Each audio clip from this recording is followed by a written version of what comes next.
Every prospect you ever speak to in sales is either moving towards a goal that they want or away from a pain that they wish to avoid. Now, which one is going to be different from prospect to prospect, from offer to offer? They'll have certain tendencies, certain trends. As you sell to higher net worth investors, as an example, it's usually moving towards something, and at some level moving away from something, but usually more towards.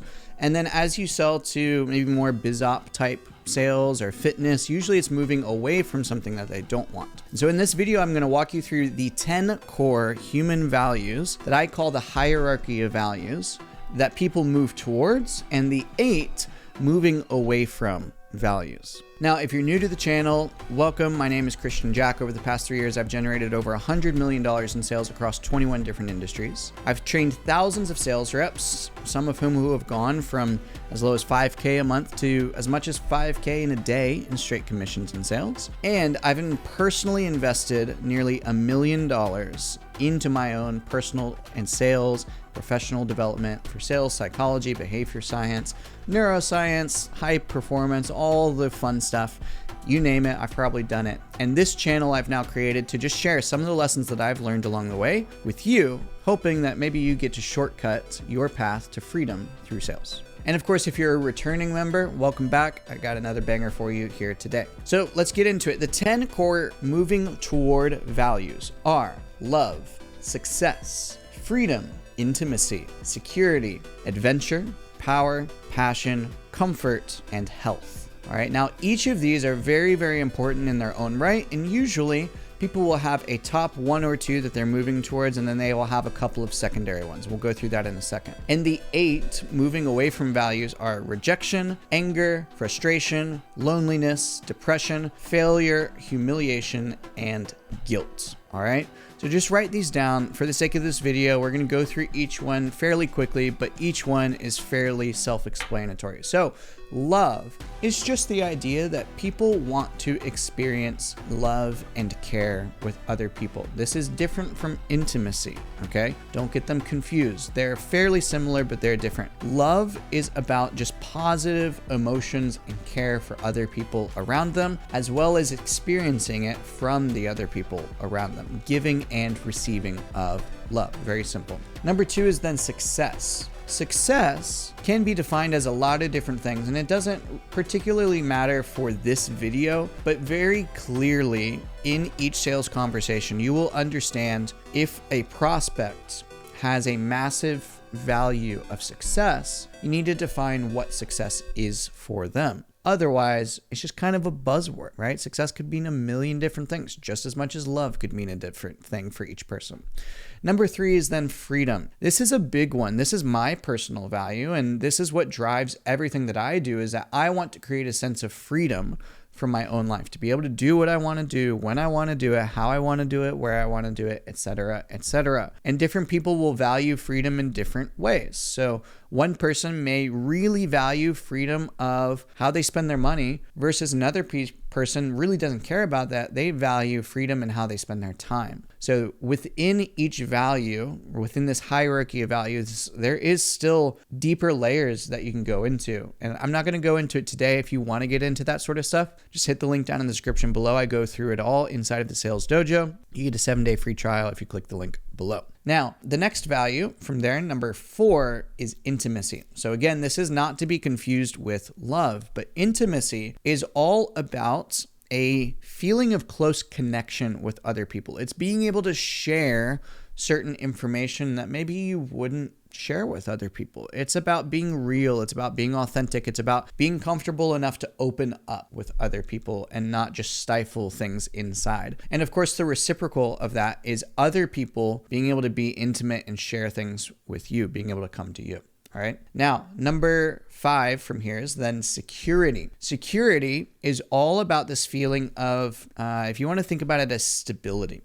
Maybe it's stability in their job. Maybe it's stability in their relationship. Maybe it's stability in having a skill that secures their ability to make money for a long time. That's another one of my biggest drivers, is security. That's a big reason why I got into sales in the first place. Was I used to be a music teacher, and basically right after COVID, a lot of music teachers actually got laid off from their jobs. And so me being a newly married man, new husband, I was thinking of my family and I was like, I don't know how secure we are because my wife was also a music teacher. And so, God forbid if something were to happen, another COVID or, who fucking knows these days, World War III happens, we're not going to have a job. Like there's not much of a need for musicians in a world war or when COVID happens. Like at some level, it's still important. There's always going to be the arts. And I think it is massively important for just culture as a society. But as far as like making money, it's going to be pretty tough. So that's a big reason why I got into sales, because if I could learn a skill that was necessary and useful no matter what happened in the world in various scenarios where I don't have to create a product, I don't have to market, I don't have to fulfill on the product, I don't really have to do anything. I'm just the middle guy talking to somebody and I get to make money from that. That's a very secure job to have. So, security. Next up, then number 6 is adventure. This one is another big value of mine personally. Adventure is about being able to go out and just experience things in life, and specifically having positive emotions with doing new things, right? So think about if you really enjoy going and doing new stuff, then one of your values might just be adventure. You value going out and doing things, experiencing new things that you haven't experienced before, and you just enjoy adventure, right? Very, very simple. Number 7. All right, I remember. Number 7 is then power. All right, this one, everybody's different. Personally, power is not a huge one of mine, but I know many people who it is, and it's nothing to be ashamed of, okay? Don't think of any of these as positive or negative. It is just true or false, whether it is a value of yours or not. Power can sometimes be very closely linked to security. If somebody's got power as a big value in their life, they probably also have security as a big value in their life, because usually power is a means to an end of feeling secure, of feeling stable. And the way that you feel stable is by having power over the world around you, of feeling control. So if you've ever had a boss, maybe a manager, you've ever known somebody that really likes to exert their power, they like to have a lot of control, they like to understand everything about what's going on in their life and around them, etc. That person probably also has a big need for feeling secure in their life. So just understand that they are very closely linked. They are different, but very closely linked. So power is about having control over other things, other people, over other scenarios, etc., etc. Number 8 is now passion. This is also fairly closely linked to both love and adventure. Okay, passion is just about having extreme emotions. Okay, experiencing the positives in a very positive way. Like when you're happy, you're fucking excited, you're joyful, you are so happy, you are so full of love and peace, etc., etc. Like when you experience that, it is at a very large scale. And then also when you're angry, you want to be able to express that anger, not necessarily in a demeaning way or in a violent way or anything like that, but just being able to feel emotions fully. If you have passion as a value, then you just want to experience life in a unique way. Maybe if you want to think about turning the brightness up on the screen or turning the volume up, right? That is passion. If you can turn the volume knob up on life, on your emotions. Number 9 is now comfort. Comfort, again, is very closely linked to security. Comfort is all about there not being a lot of stress, a lot of stretching, etc. And at least if there is, it's done in small increments. So maybe you've sold to a prospect before who says, I'd like to start small and then work my way up. They probably value comfort and security. Very, very simple. Number 10, then the last moving toward value is health. Some people will just value their health above all else. It doesn't matter if I don't make a lot of money. It doesn't matter if I don't have a lot of freedom. It doesn't matter, if I don't get to live where I want to in the world. It doesn't matter if I don't control anything else about my life. But as long as I have my health, that's what matters the most to me. All right. This one is a bit less common, especially in the sales world. Even if you're selling on like a fitness or a health and wellness offer, etc. Usually health is kind of the surface layer value, if you will, but it's very closely linked again to security and to comfort as well. So just be very aware of that. Health is far less common to be like a real core value in somebody's life, but it does still happen. All right. Now, with the moving away from values, again, these are still very common when it comes to, higher sophistication prospects who maybe have a lot of money, who have had a lot of success in their life. They're still running away from certain things in their life, and they're moving away from these 8 things specifically. But, they're maybe a little bit more consciously focused on the positive things. So just be aware they still exist for those people. They are much more consciously aware when they're in a state of having less success with money, with their job, with freedom, with life, etc. So just be aware of that slight difference. It's not mutually exclusive by any means. It's just kind of a sliding scale of how consciously aware they are of those things, oftentimes. All right. Now, the 8, moving away from values. Number 1 is rejection. This is social ridicule from people that they care about specifically. All right. Sometimes it's a group of people that they care about, that they really want to fit into. Maybe they think of themselves as, let's just say, somebody who views themselves as like a millionaire, right? Or maybe they really want to be a millionaire. They're afraid of getting rejected by people who are also millionaires, perhaps, or people who really know their stuff around business. Maybe they're in a group of people that they don't want to get cast out from. Right. This is deep-seated from back in the day when really all of these moving away from values are really deep-seated from back in the day when we were, cavemen and we lived in the tribe, because if you get rejected from the tribe, then you're out on your own and you're much more likely to die, right? Because you don't have the tribe to protect you and to work with you, et cetera, et cetera. So rejection is a big one. Number 2 is then anger. A lot of people try to avoid anger in their life. And I won't get into all the details about how you should experience anger and how you should let it grow and how you should let it go, etc. But a lot of people just try to suppress it. They try to avoid it. Okay, so they move away from situations that would trigger them being angry. Another one with that is then frustration. Most people are moving away from things in their life, or they're trying to move away from things in their life that cause them frustration. Maybe it's a job that they're in. Maybe it's a boss that they have. Maybe it's not having very much money and therefore being frustrated that they can't go and do the things that they want to be able to do. A lack of freedom, if you will. Anything that causes frustration, they're moving away from. Number 4 is then loneliness. Okay, loneliness. This is fairly self-explanatory. A lot of people do not want to feel alone. It's a big fear that a lot of people have of, dying alone. As an example, you see it in movies and stories all the time. It is real in real life as well. People just don't usually like to talk about it very much. Not having people around you to support you, love you, be intimate with you, etc., etc. Number 5 from the moving away from values is depression. Whether depression is real or not, I'm not going to open that can of worms.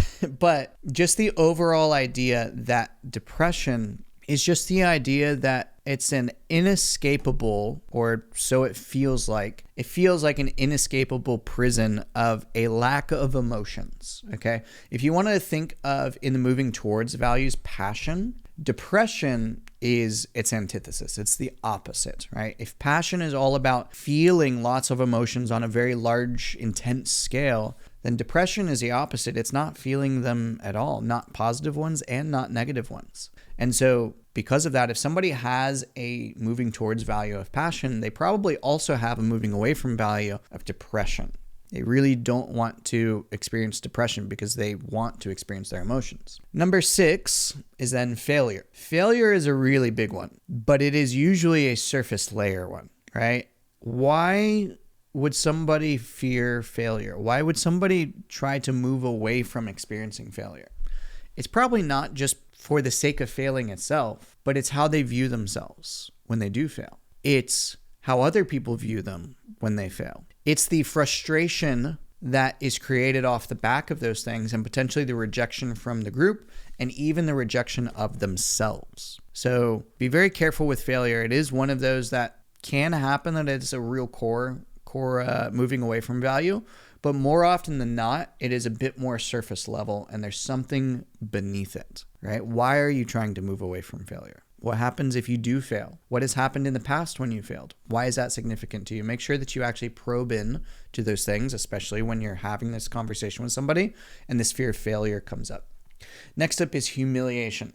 Humiliation is number 7. Humiliation is a really big one. It ties in very closely with rejection, with loneliness, and with failure, okay? Humiliation is the idea that whether it be with other people or again with yourself, usually it's a little more socially driven than with oneself. But in a social situation, being humiliated is coming from the fear that other people will judge you when you fail, okay? So make sure that you understand that somebody is afraid of the judgment that they will receive from other people, specifically with humiliation. Last but not least, number 8 is guilt.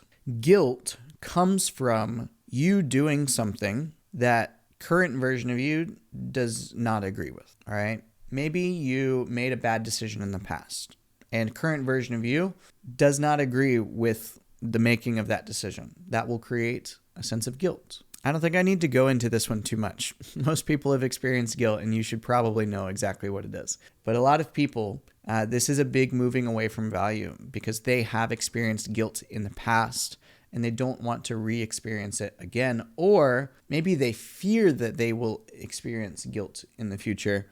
And so they're moving away from, any actions that might cause them to experience that guilt. So hopefully that makes sense.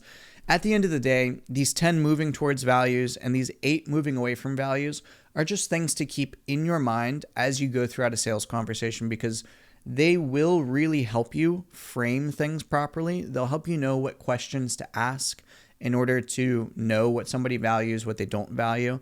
And ultimately, it will help you pitch and it will help you understand a person and give them exactly what they want and exactly what they need at a much clearer and a much deeper level. Because let's just give a really tactical example here, and then we'll wrap it up for today.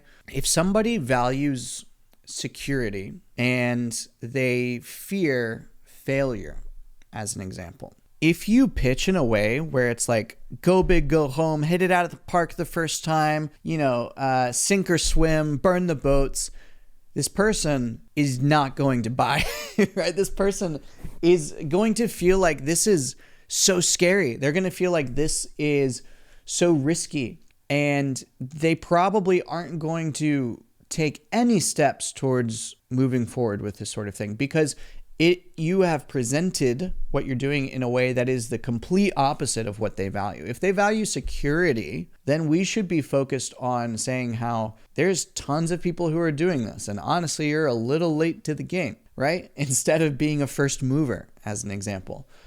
We should focus on how people are already making money with this, and they have been for years, and we're just using the proven process that we've built for those people with you. We're not doing anything new. We're just doing what works, and we're doing it better and better. We should probably focus on starting small and then growing from there once we've proven the process. We want to focus on telling this person that we're going to under-promise and over-deliver, right? So once you know somebody's values, everything in the sales call should change and should mold to whatever their values are. Because at the end of the day, if this is what they value, then the decision will be made very easy if you just align what you do with what they value. So that way the sales call kind of goes from, we need to break the mold, we need to break the previous old decision-making process, we need to get rid of version 1.0 of you and step into version 2.0, etc. It goes from doing all of that, because that's hard. Like, it's hard. And now it moves towards just making the same decisions that you always do. It's moving towards, this is exactly how you like to live your life. It goes towards, this is exactly what you want. It goes towards, buying now is exactly the way that you always make decisions. Sometimes sales doesn't need to be creating a massive transformational call and a full-on therapy session to remove limiting beliefs, etc. Sometimes it's just understanding what people want and helping them get it. Try it.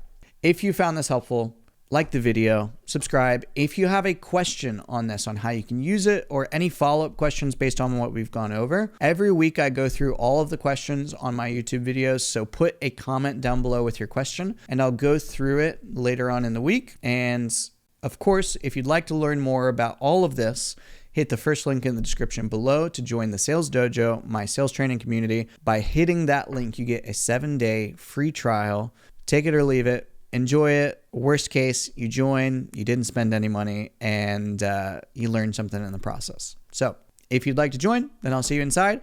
If not, then I will see you in the next video.